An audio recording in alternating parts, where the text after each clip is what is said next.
Guruve Gaura Chandraya Radhikaya Tadare Krishnaya Krishna Bhaktaya Tada Bhaktaya Namo Namaha Vancha Kalpa Trubhyascha Kripa Sindhu Vayevacha Patitanam Pavanevyo Vaishnavevyo Namo Namaha Jaya Shri Krishna Chaitanya Prabhu Nityananda Shri Advaita Gadadhara Shivasari Gaura Bhaktavinda Hare Krishna, Krishna Krishna, Hare Hare, Hare Rama, Rama Rama, Hare Hare.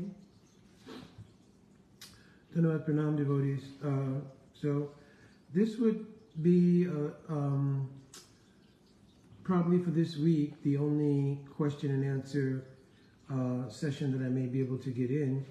It's going to be a very busy week, and I'm not sure I'll be able to find the time to get it in. If I can, certainly I will. And if I have not been able to do a question and answer session, then I'll try to answer some questions back directly to people who write them. Dandavad Sadhan Siddha Prabhu. So I'll try to do like that because I may not be able to come on other days during this week for a number of reasons. One is, of course, we're building up to the Divine Appearance Day. Appearance Day? This Appearance Day. Of Srila Bhakti Siddhanta Saraswati Thakur. And so I will have to speak by the mercy of Sri Gurudev on the Bhakti Zoom on Thursday. So that's one thing. Second, it's just a very busy week for me. Got some different appointments and things like that. So it may be a little difficult, but I'll try my best. But today's topic has come about from a kind of group discussion that I had not very recently. Actually, this took place some time ago. And I was just reminded about the conversation and to follow up with one of these question and answer sessions regarding that conversation. And the conversation is distinguishing bhakti as a practice of salvation versus the practice of bhakti as a pursuit of becoming a lover of God. And is there truly a difference? If so, what is the difference? And also, obviously, we need to define what we're talking about when we speak about salvationist versus lover of God. So, naturally, for almost everyone, especially in the Western world, who has come in contact with our Srila Prabhupada's movement and have began, at least in this life, their journey in the path of bhakti, the initial impetus for taking up the practice was very much centered around the idea that was presented and confirmed by almost everyone that in general people in the material world were suffering. And due to that suffering, people were looking for alternatives. And they could search out those alternatives in the material arena and try to simply make various adjustments to their suffering and try to create different material arrangements to try to minimize, because you cannot get rid of suffering, but to minimize their suffering and to increase and maximize their happiness.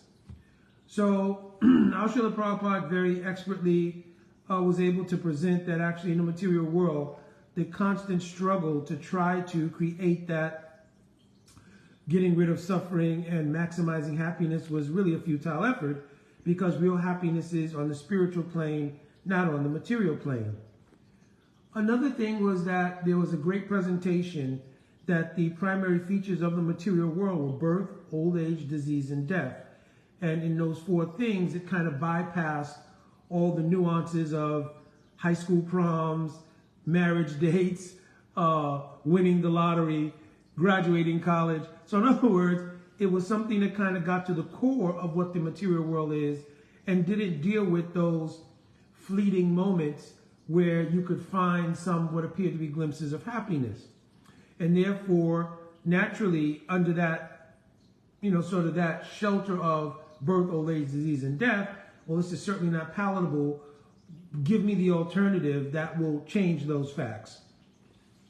So Bhakti was pretty much presented in many ways. I'm just describing a couple of ways, but it was presented overall as the means to get free from suffering and to find happiness on a permanent basis. Of course, both sides of that coin are fully vested with a self-interest. And the self-interest revolves around my situation. So, and usually it's not just mine, but it's I and mine. So it extends out to those who we consider we are related to in, various, sort of personal relations, from our immediate family to friends to community to nation, etc., etc. But all of it has the root of I and mine, right? Which is called aham, right? I and mine means really aham, right? So based on that consideration, we looked at Bhakti really as a tool of use for us to make the permanent. With great faith we invested in Bhakti. We're going to use this tool to make the adjustment that no material facility we tried was able to accomplish. That's to give us permanent happiness and remove permanently suffering. So 5, 10, 15, 20, 30, 40 years under this very deep investment of faith in the ideal of removing suffering and obtaining permanent happiness, a certain platform develops regarding how we perceive and practice Bhakti. And the core mood of that practice is called Salvationism. So it is not really terribly different from any other faith, Christianity, Islam, or any other variations of Vedic spirituality, or even other kinds of cosmology that essentially look at self-interest as the primary feature of the practice. That, in Christianity, I will obtain heaven, and then I'll be free from any kind of suffering. I'll attain eternal life. In other iterations of Vedic cosmology, the idea of moksha or liberation, right? Because in spite of the 4 human pursuits, Dharma, Artha, Kam, and Moksha becomes the 4th one. That having realized that even with the gaining of wealth, the ability, the practice of Dharma or using good karma to obtain wealth, to obtain enjoyment, nothing still works. Mogasha moga kamano moga gyan vichetasa. Bhagavad Gita says still it's all frustrated, so then the pursuit turns towards moksha or salvationism or liberation, right? So no matter what cosmology you examine, in the large population of those practitioners, self-interest is the dominant foundation, and salvationism is the principal outcome, right? Or principal desired outcome.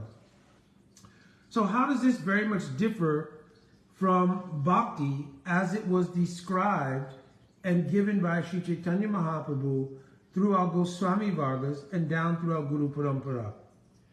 We need only examine the very definition of Bhakti itself. Anya abhilasita sunya jnana karmadya navritam anukulena Krishna anusilanam bhaktir uttam. So our Srila Prabhupada, that is the most quoted verse, I guess according to the database, in Srila Prabhupada's large volume of writings. The most quoted verse is this verse defining what is pure bhakti.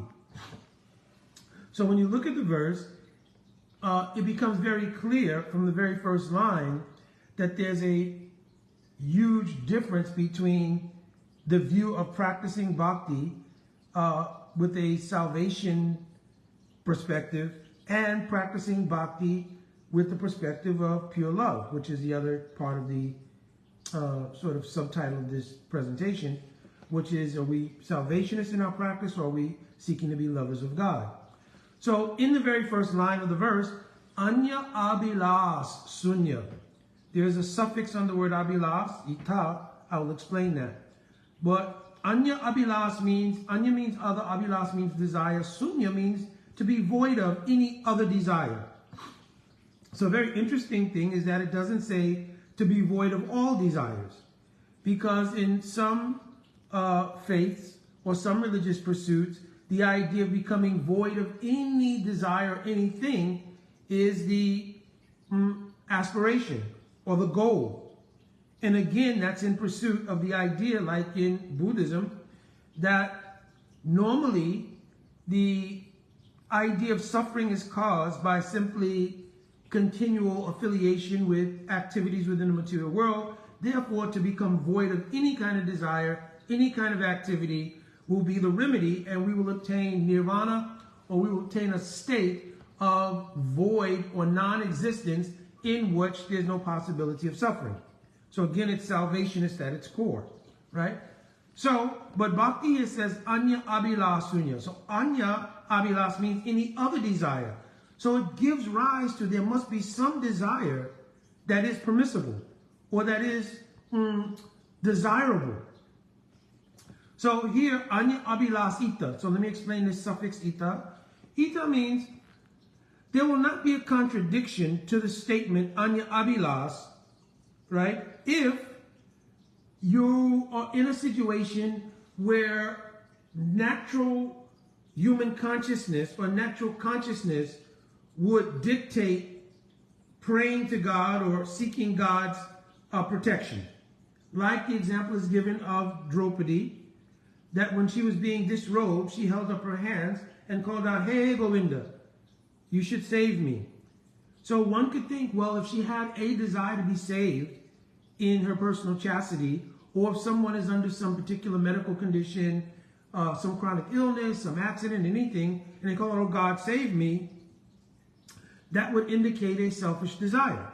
So here the suffix ita says no, that it is natural due to the identification that's been had with that body for years and years and years, and of course even in the case of Draupadi, who's an eternal associate of the Lord, to prove the point, that anytime one takes shelter of Bhagavan for protection, it is not axiomatically or automatically a sign of selfish desire. It is the rising of the nature of anyone to seek protection when they're in danger, right? So that is not counted as a material desire or other desire.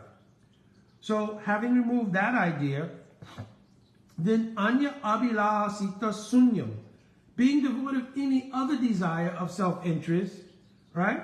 Anya abhilasita sunya, jnana karmadi anavritam.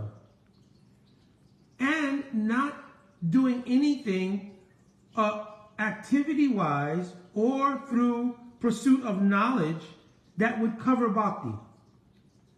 So we cannot stop acting in this world.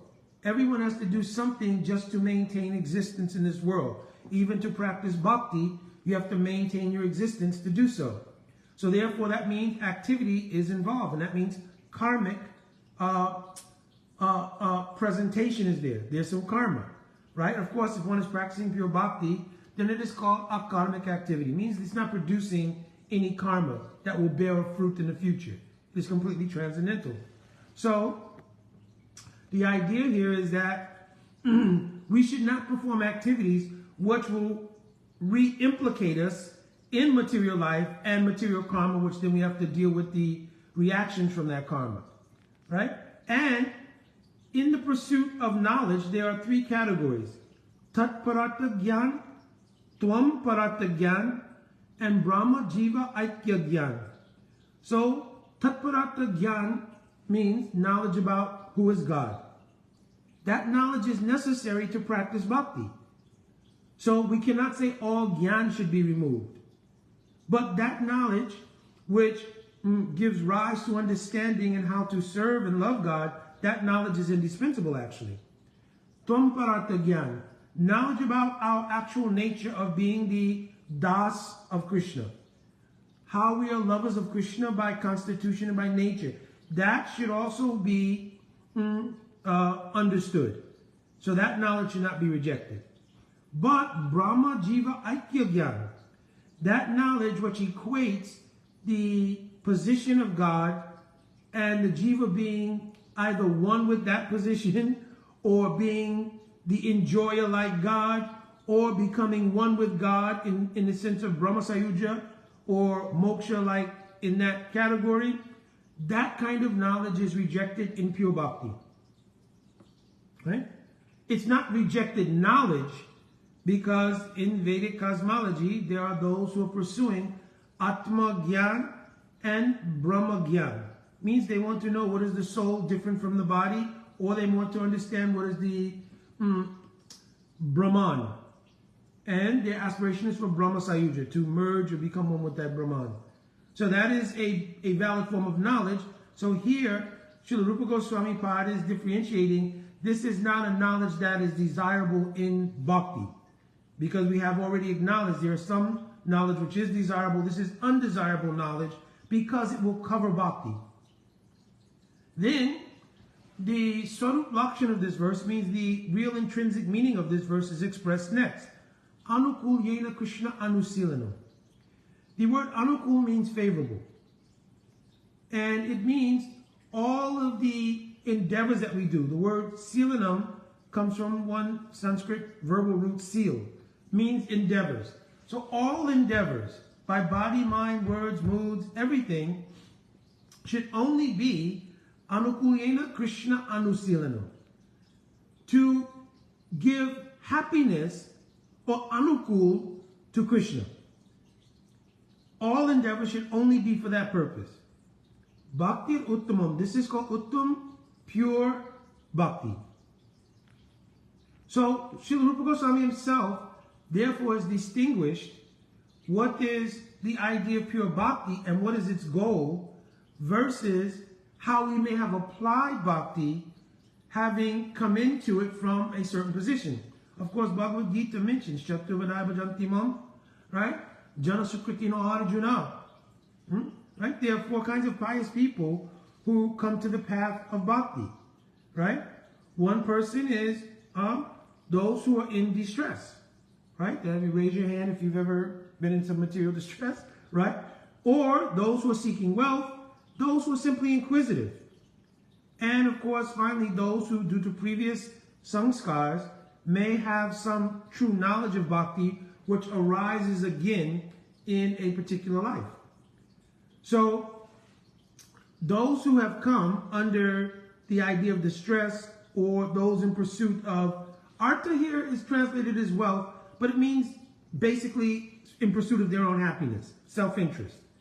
Those who are in distress, again, it's self-interest. So it's back to what I spoke in the very beginning. Right? And those who are coming out of being inquisitive mean those who are actually situated in the neutral position. Right? They have not yet come under the influence of either a salvationist mentality or the pure nature of wanting to be a lover of God. They're simply inquisitive. Right? And depending on their association in bhakti, they will take up a particular mood. Of course, in mature stage, everybody has basic mood of salvationism. But as we mature, that salvationist mentality or salvationist approach in bhakti should be subdued by the nature of Anukulyena Krishna Anusilanam, the desire to become a lover of God by seeking everything as only for the pleasure of God. Right? That's the objective of pure bhakti as described by Srila Rupa Goswami. Right?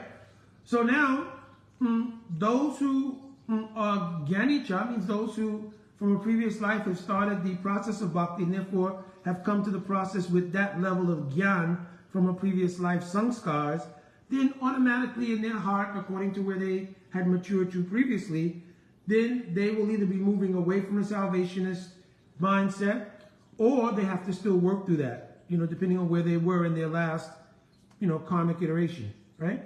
So, big point here and big takeaway here from that conversation was that the actual goal of pure bhakti is not salvationist in nature.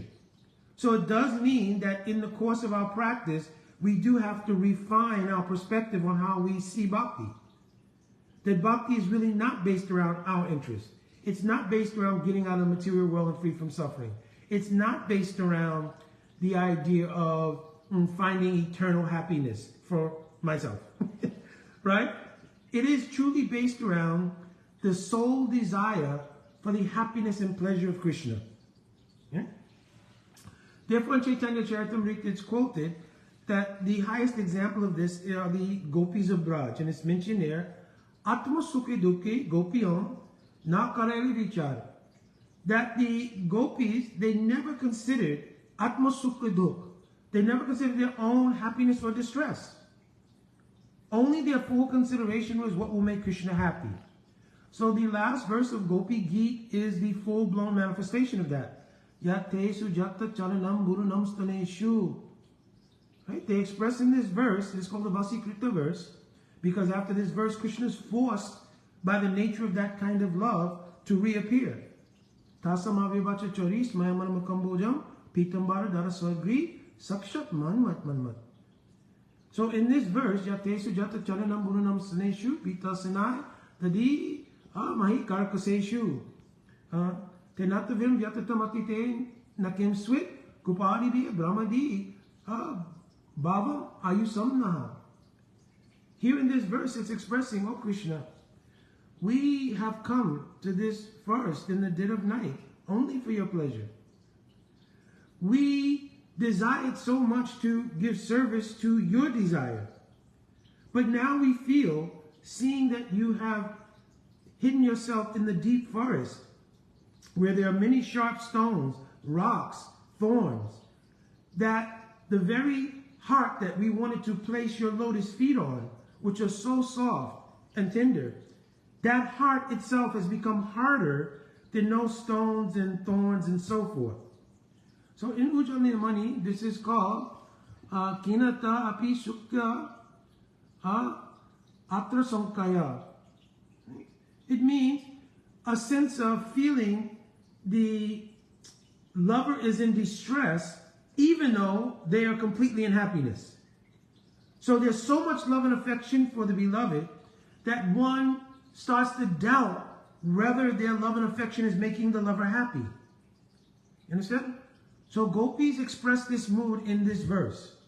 You understand? So this is the emblem of what is pure love. This high degree of so much selfless love. And in the material world, people often quickly throw out words like unconditional love. But in the material world, there's not even real love, what to speak of unconditional love. Because real love is unconditional. And here is the expression of it. Right? So the gopis, by expressing this verse, they show what is the nature of our aspired goal. And in that aspired goal, there is no space for salvationism. Even there's one verse, right, that any of the four types of mukti, sarupya, salokya, sarsti, samipya, diyamanam nagra nanti vinamat sevanajana. Even if I was to be offered liberation, freedom from suffering, a place in Vaikuntha, in one of the four types of liberation, vinamat sevanajana, if there's no ability to lovingly serve Bhagavan, I don't want them. Understand? So this mentality is the aspirational desire for those who are practicing bhakti in this line of Chaitanya Mahaprabhu. That there should be no self-interest whatsoever. So of course this doesn't happen overnight, and also there's no fault, especially in the introductory process to bhakti, to really make someone aware of their material condition and why it's not optimal, and why coming to the path of bhakti, akama, savakama, va moksha kama udaradihi, yavena bhakti yogena, yajekta purusham param. That no matter what your status is, you have all kinds of desires, you have no desires, you want liberation, whatever your status is, still you should come to worship Shri Krishna, right? So in the beginning, no harm to make that, sort of comparison between material life and its suffering and its fact that you'll never find true happiness, and where you can find freedom from suffering and true happiness. No harm to make that comparison. But in the course of our growth, we will have to come to a point where we're not practicing under that ideal, but we're practicing under the ideal, I want to be a lover of God. And then we will beg, plead, everything else in order to obtain that pure love for Krishna, according to that definition of Sri Rupa Goswami Pad. And only when the jiva comes to that mindset does the Bhakti Devi, Bhakti Shakti, find resonance and a place to come and reside, because Bhakti Devi is a prakash of Srimati Radharani. And Srimati Radharani is, of course, the pinnacle of the ideal I described in that verse. Yate sujata charanam burunam staneshu. You understand? She's the pinnacle persona of that selfless, unconditional love for Shri Krishna. And therefore, there's no facility for her prakash, her manifestation, her shakti of bhakti to serve Krishna coming in the heart that still has contamination of self-interest. So it's imperative that in the course of our practice, we develop that mental shift towards complete, selfless, unconditional, unmotivated, right? Ahoitakiya Prityata, love towards Shri Krishna, right? And the way that that's done is that we have to take shelter of that kind of love personified. Therefore, the ultimate goal of this pure line of Chaitanya Mahaprabhu is called Radha Dasyam, because Srimati Radhika is the very embodiment of that kind of love. Ladini Sara Prem, Prem Sara Bhav, Bhav Paramakostanam Mahabhav, Mahabhav Swarupini Shri Radha Thakurani. So Srimati Radhika is the very embodiment of that kind of love. We want to take shelter under Srimati Radhika, and in order to do that, then you'll have to get the mercy of her own maidservants, who are called Palyadasis or Manjaris, and they come into this world in the form of our Guru Vargas. If you look at the internal identity of our Guru Vargas, they are all Manjaris.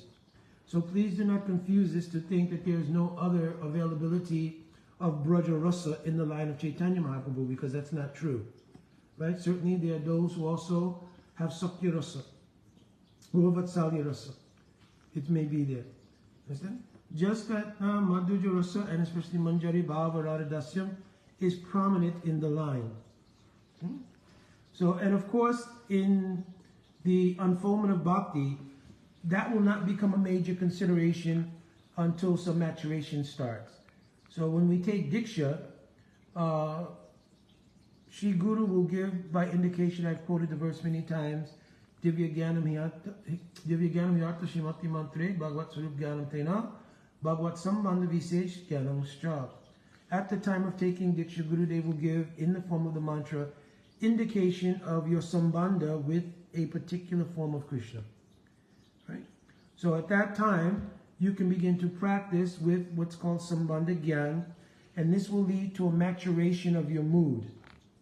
Right? Gradually, gradually. In the very beginning, we're still trying to break the material abhiman, means your material self-conception. I'm a man, I'm a woman, I'm black, I'm white, I'm from this culture, I'm from that culture, I'm rich, I'm poor, right? I'm a Hare Krishna, right? So all the various designations or upadis that we've associated with ourselves, those are first broken. And by the influence of Swarup Shakti in the bhakti practice, bhajana kriya, then automatically those material abhimans will gradually begin to be removed along with the nartas. And then one can begin to have some maturation in nishta when there's not so much material influence. And then, of course, ruchi and bhajan will take place. And when ruchi and bhajan takes place, the efficacy of the bhajan practice itself will become more expansive, more predominant, more permeating of your chitta, your consciousness. And at that time, maturation will more clearly unfold in regards to a particular spiritual identity. And then, of course, in the stage of Asakti, that becomes very clear as the Abbas of any eternal associate appears on the Chitta, giving rise to a fixed mood. I want to serve Krishna like this. And then at that stage, it is only a matter of waiting the mercy of the descent of the substance of Swarup Shakti to completely crystallize and make substantively that realization in your Chitta. You understand? Or in your consciousness. So, the point here was to discuss this ideal of salvationist approach versus lover of Krishna approach. And obviously and hopefully, it's clear that at some point the nature of self-interest can actually become an obstacle. And I'm talking about even after 40 or 50 years of practice, where we start to see Krishna consciousness as a tool of creating a better material life. Right now that I've understood Krishna's God and I'm Krishna's servant, I got that out the way. So therefore now my material life can be facilitated without any doubt about what the truth is. Right? Because there's a whole sense of self-satisfaction that evolves from that idea, a kind of self-righteousness. And you see it in other faiths also, right? Like people will say, have you been saved? Right? So if you have not been saved, then you're in turmoil or you're in some bad situation, and I've been saved. Right? So there's a sense of self-righteousness, a sense of I'm in a good position, I'm good to go. Right? So that can happen within the context of bhakti as well. Oh, now we know what is the absolute truth, and I'm a servant of Krishna, and Krishna is God, and he's personally God, and I know that. And so a sense of self-satisfaction rests in, and then we start to utilize that ideal. As long as I keep the faith, practice, follow for regular principles, chant 16 rounds, I'm kind of good to go. Everything else is gravy. And when I die, automatically I'm going to go back to Godhead, because like Jesus Christ, my Gurudev is ultimately so merciful, I'm going to go back to Godhead. Right? So that can start to become the mindset. And therefore the idea of what is love becomes less of an important pursuit. Right? Therefore the nuances of the knowledge of how to love God becomes less important. And it can even be dismissed. I've heard devotees speak that, yeah, I'm not so interested in Gyan. Right? So then if you ask, well, define what is Gyan. I defined earlier what is Gyan in relation to bhakti, which one is favorable, which is not favorable. But if you don't have this particular understanding of Gyan, and you give an outright idea that anybody who can quote 10 verses is a Gyani, and, I just want the real bhakti, and, right? It could also, by closer examination, be laziness, or it could be a sense of self-satisfaction and a lack of desire to go any further, because I've already achieved the self-satisfaction I wanted from this process, and therefore I don't need to keep examining, because by continual probing, I might end up having a deeper sense of responsibility or obligation involved, which is what should naturally happen. The more we advance in bhakti, the deeper the nature of the obligation arises in the heart, and therefore adjustments continually need to be made in terms of genuine detachment and in terms of genuine practice and so forth. And so sometimes, there is a kind of idea, I don't necessarily want to become more obligated. This is sufficient, right? I know Krishna is God, I'm the servant of God, and I'm practicing all the basic elements, and we're good to go. So don't ask me to start pursuing any deeper connections, deeper conceptions, so forth. And therefore, I can distinctly remember a whole period arising in the overall Vaishnava Mandal, well, not overall Vaishnava, I can't say that, in the institution, our ISKCON institution, of a triggering by even ideals like Bhav, Gopi, Rag, Ras, right? Any Raganuga, right? Anything that had to do with anything which indicated a deeper sense of understanding for one, hence a deeper sense of true Gyan related to bhakti, and a deeper sense of obligation based on now understanding that, was kind of being pushed away. Listen, just practice, just be simple. And also there was a kind of homogeneous perspective that everybody is just at a certain level and everybody needs to just practice at that level. Don't try to exceed the ceiling mentality, so to speak.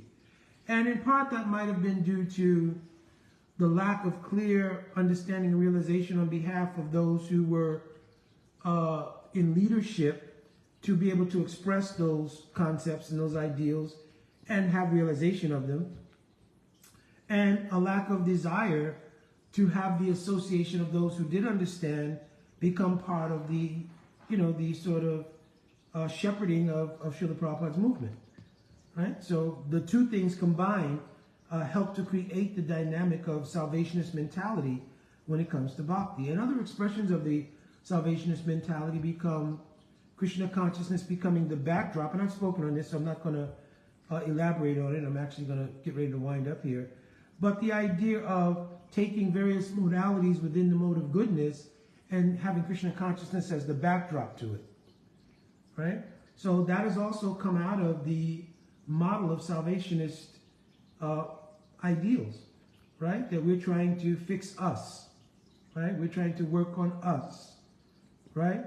I am trying to get myself together, right?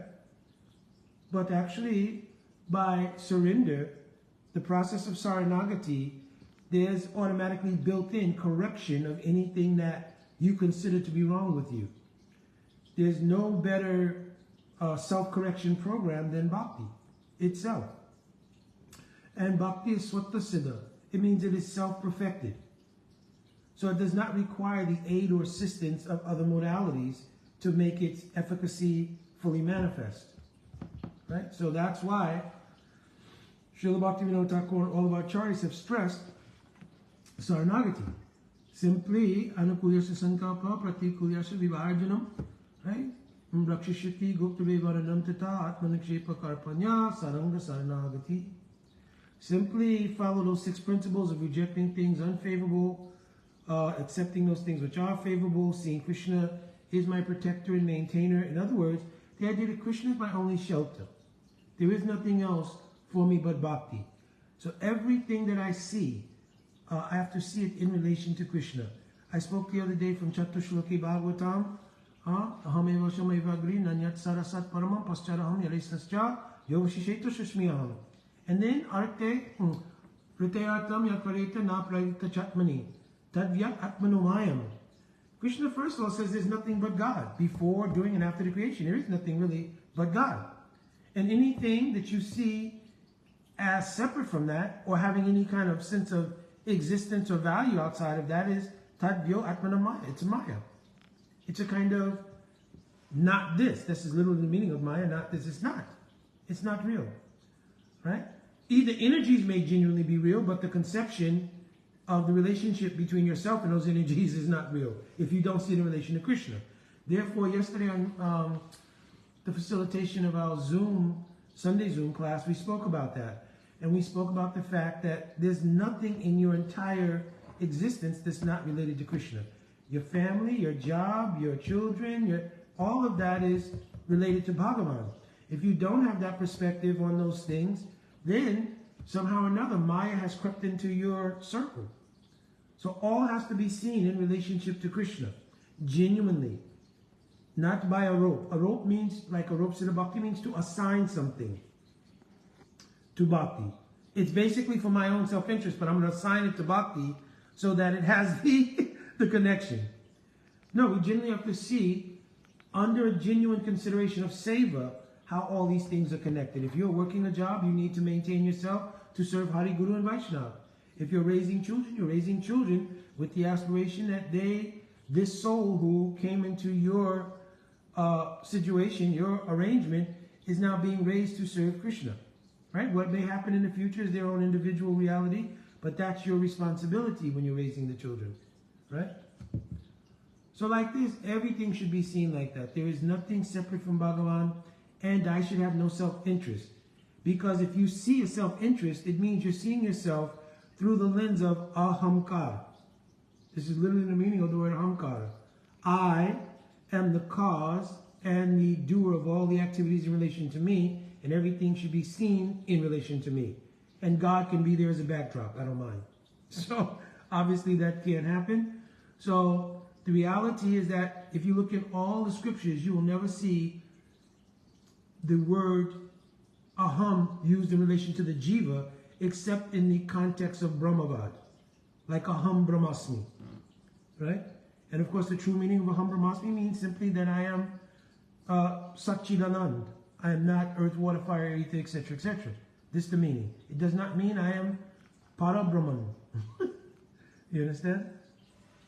So actually, the term used for the jiva, I explained this yesterday as well, is Dashoshmi. Right? In Jiva Goswami's Paramatma Sandarbha, he describes 21 qualities of the Jivatma, and he describes Paramatma Seshitva Swabhav. That the Jivas are the Paramatma Sesh. Sesh literally means remainder, but here in this context, or this application, it means a part, a special part of the Paramatma called Vibhinangsa, Visesh Vinangsa, right? A specialized part meant for a particular purpose in relation to the whole. Just like the hand is a part of the body meant for particular functions in relation to the whole body.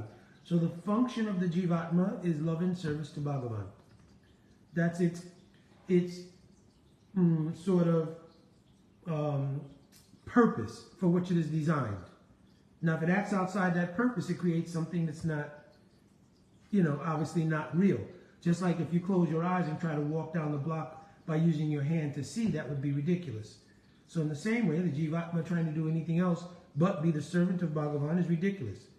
Right? It's mentioned also in Upanishad, Dasabuti Hari Eva, Nanyasha Eva Kadachana. Because the Jiva at no time can be something else. Dasabuti Hari Eva. Dasosmi is our actual identity. So living in that identity and seeing everything in relation to Krishna with the ideal of developing pure love for Krishna is the very nature of the practice of bhakti. So we want to try to make that differentiation and not be trapped in any of the nuances or various categories of salvationist mindset in regard to bhakti. Jai my Dandavat Pranam devotees. Vancha kalpatrubhyascha kripa sindhavevacha patitanam pavanebhyo vaishnavebhyo namo namaha. So I also have been mentioning, I am still working out maybe last details of the first travel for the summer. And then of course there'll be a second travel hopefully in the latter part of the summer. I have to get back to one devotee. I have to work out if and how it's possible to get back to Seattle. I know very sweet devotees there have requested to come back to Seattle. I'm not mentioning names because I never do that on these sessions. But I will try. I'll try to work some way. Of course, I've driven there the last time that I went. And I like that because it gives me the ability to obviously do other Harikatha service while I'm traveling. But it may not be possible here just because of the distance, so forth. So it may end up being that I will fly and then maybe perhaps try to do other Harikatha Seva on the West Coast and then fly back.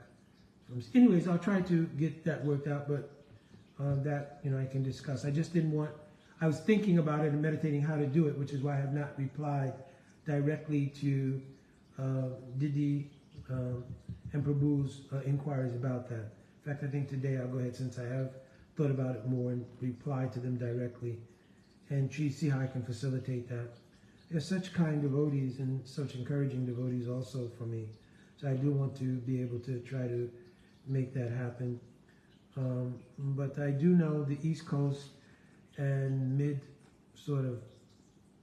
mid, I don't know what you call it, the Ohio area and all that, that'll happen in the first travel. And then in the second travel, obviously, Texas and other places will happen. So then we'll get everything else worked out. All right, my Dandavat Pranam devotees, Jai Radhe Radhe.